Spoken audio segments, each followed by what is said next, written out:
सबको जय यीशु की। प्रभु क्रिस्त में प्यारे भाइयों बहनों, Sunday password to the word इस शीर्षक के अंतर्गत प्रति इतवार के पूजन पद्धति में भाग लेते हुए प्रभु का वचन सुनने के लिए, समझने के लिए, ग्रहण करने के लिए और उन वचनों के अनुसार जीवन बिताने की कृपा शक्ति सामर्थ्य मांगने के लिए मैं आप सभी लोगों का हार्दिक स्वागत करता हूं। और आज के दिन में हम लोग सामान्य काल के 15वें इतवार की पूजन पद्धति में भाग लेने वाले हैं या भाग ले रहे हैं या भाग लेंगे।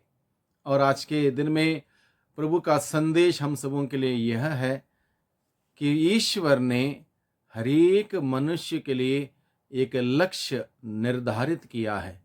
हर एक इंसान के लिए एक योजना बनाई है। उस योजना के तहत, उस लक्ष्य के तहत ईश्वर ने हर एक मनुष्य को इस धरती पर भेजा है। क्या है वो योजना, क्या है वो उद्देश्य, इस बात को आज के दूसरे पाठ में प्रभु ने स्पष्ट किया है। एफेसियों को लिखे हुए संत पौलुस के पत्र अध्याय 1 पद संख्या 3 से 14 के प्रसंग में यह लिखा है, ईश्वर ने मनुष्य को कौन सा लक्ष्य रखा, कौन से उद्देश्य से इस धरती पर भेजा, इस बात को यहाँ पर उल्लेख किया गया है। यहाँ पर लिखा है, उसने यानी कि ईश्वर ने संसार की सृष्टि से पहले मसीह में हमको चुना। ईश्वर ने संसार की बुनियाद डालने से पहले, संसार की सृष्टि करने से पहले उसके पुत्र मसीह में मुझे और आपको, हम सबों को चुना, यानी कि हम सबों को अपनी योजना में चुन लिया, निर्धारित किया, तय किया कि हम इस उसके संतान के रूप में इस धरती पर रहेंगे। उन्हें तय किया। उसने संसार की सृष्टि से पहले मसीह में हमको चुना, जिससे हम मसीह से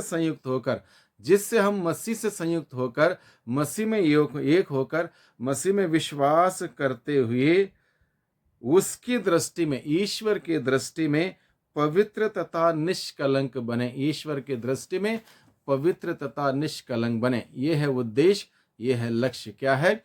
ईश्वर ने हम सबों को इसलिए चुना कि हम उसके पुत्र मसीह में विश्वास करते हुए, मसीह में संयुक्त होते हुए, मसीह में एक होते हुए, उसके अनुसार चलते हुए ईश्वर की दृष्टि में पवित्र तथा निष्कलंक जीवन बिताएं। ये लक्ष्य है, यह उद्देश्य है। अभी बात क्या है, उद्देश्य क्या है?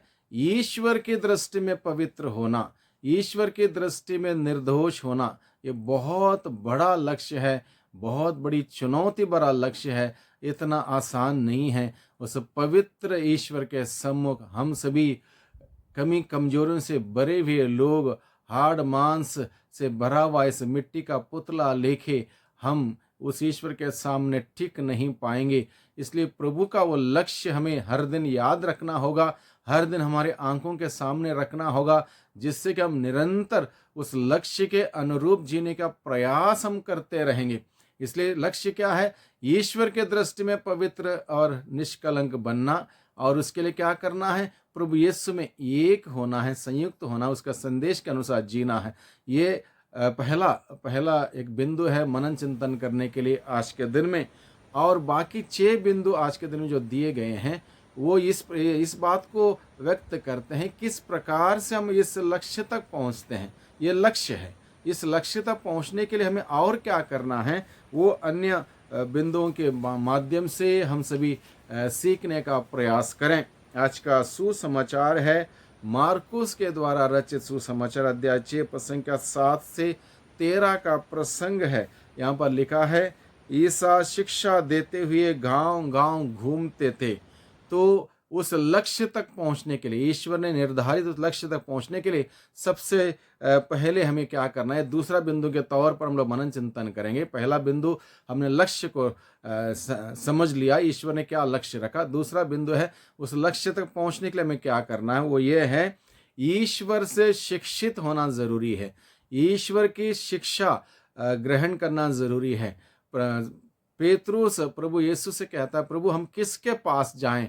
आपके पास है शब्द अनंत जीवन के, आपके पास की शिक्षा जो है जीवन है और आत्मा है, अनंत जीवन की ओर ले चलने वाली शिक्षा है। नहीं, इसलिए हमें इस प्रभु की शिक्षा से शिक्षित होने की ज़रूरत है। इसलिए हमें दिन प्रतिदिन बाइबल पढ़ने की ज़रूरत है, बाइबल का अध्ययन करने की ज़रूरत है, बाइबल का मनन चिंतन करने की ज़रूरत है। इतवार के दिन में सब बलिदान में भाग लेते हुए प्रभु का वचन और गहराई से समझने की ज़रूरत है। इस प्रकार से वचनों में बढ़ने की ज़रूरत है। प्रभु की शिक्षा जो ग्रहण करेगा वो सफल होगा, ज़िंदगी में, जीवन में सफल होगा। और ये बात प्रभु हमें आज के दिन में सिखाता है।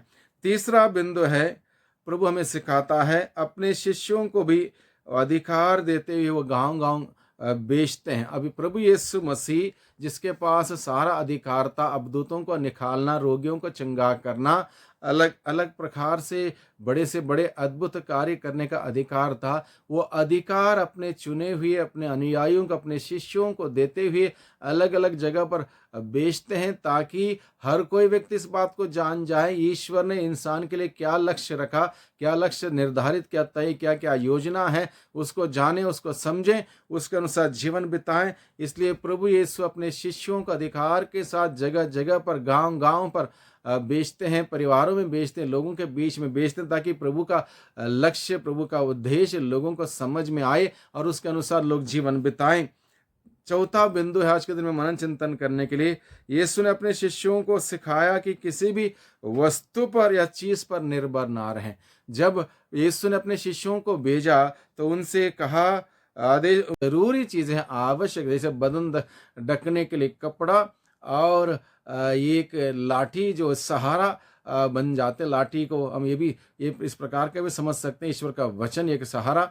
इस प्रकार से प्रभु अपने शिष्यों को भेजता है, यानी कि अन्य किसी भी जो फायदेमंद नहीं है, जरूरत नहीं, उन चीजों पर निर्भर रहने के लिए प्रभु नहीं बताता है, बल्कि प्रभु बताता है उस ईश्वर पर, ईश्वर के सामर्थ्य पर निर्भर रहने के लिए, भरोसा रखते हुए आगे बढ़ने के लिए प्रभु सिखाता है। इसलिए हम सबों को भी उस ईश्वर पर भरोसा रखते हुए आगे बढ़ने की जरूरत है। हमारे पास सुख सुविधा हो ना हो, प्रभु पर भरोसा होगा, प्रभु अपनी योजना के तहत हम सबों को प्रदान करेगा। इसलिए किसी बात की चिंता करने की आवश्यकता नहीं। आगे आगे प्रभु का वचन में सिखाता है।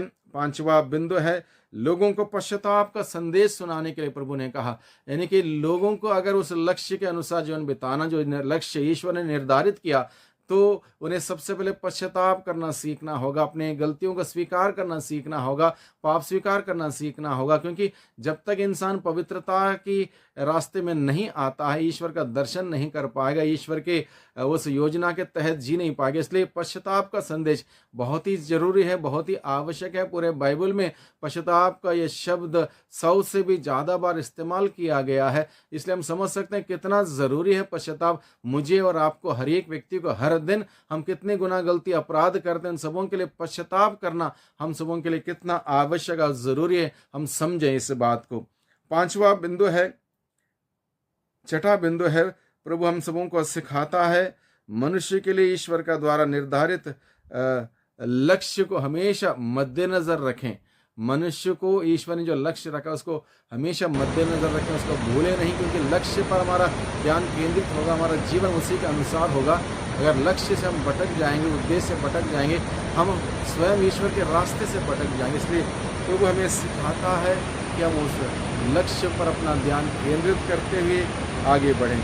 और सातवां बिंदु के रूप में प्रभु हमें सिखाता है चंगाई का कार्य करें, क्योंकि बहुत सारे लोग आज के दिन में दुखी हैं, पीड़ित हैं, परेशान हैं। ये जरूर नहीं कि दर्द पीड़ा शारीरिक हो, मानसिक दुख दर्द, आध्यात्मिक दुख दर्द, मनोवैज्ञानिक दुख दर्द, एक दूसरे के साथ रिश्ता संबंध ठीक नहीं होने का इमोशनल दुख दर्द, अलग अलग प्रकार का दुख दर्द से इंसान जूझ रहा है। इसलिए इंसान का जीवन का निर्माण होना, इसलिए प्रभु ने अपने शिष्यों को चंगाई का कार्य करने के लिए भी आदेश दिया। यानी कि हम ये लोगों का निर्माण करने का, जीवन का निर्माण करने का कार्य करें, लोगों को तोड़ने का नहीं, लोगों को बर्बाद करने का नहीं, लोगों का बिल्डअप करने का, लोगों का निर्माण करने का, प्रभु के साथ जोड़ने का, उस पवित्र जीवन जीने के लिए एक उदाहरण प्रस्तुत करने का, सिखाने का, ऐसा जीवन जीने के लिए प्रभु आज के दिन में हम सबों को बुलावा देता है। प्रभु का संदेश को स्वीकार करें, उस लक्ष्य को हम हमेशा याद रखें, उसको मद्देनजर रखते हुए उसके अनुरूप जीवन बिताएं, ताकि मेरे जीवन के द्वारा प्रभु की महिमा महिमा होने पाए और मैं प्रभु के लिए सुंदर साक्षी बनकर जीवन बिता सकूं, एक गवाही बनकर जीवन बिता सकूं और मेरे जीवन के द्वारा बहुत सारे लोगों के प्रेरणा मिले, एक उदाहरण मिले प्रभु का जीवन किस प्रकार से जिया जाता है। इस प्रकार से हम प्रभु के लिए समर्पित होकर जीवन बिताएं। वही प्रभु हम सबों को बहुतायत की आशीष दे, बरकत दे। हमारे काम धाम में, मेहनत परिश्रम में प्रभु के अनुग्रहकारी हाथ और प्रभु की कृपा की दृष्टि सदा हम सबों पर बनी रहे। सबको धन्यवाद, सबको जय यीशु की।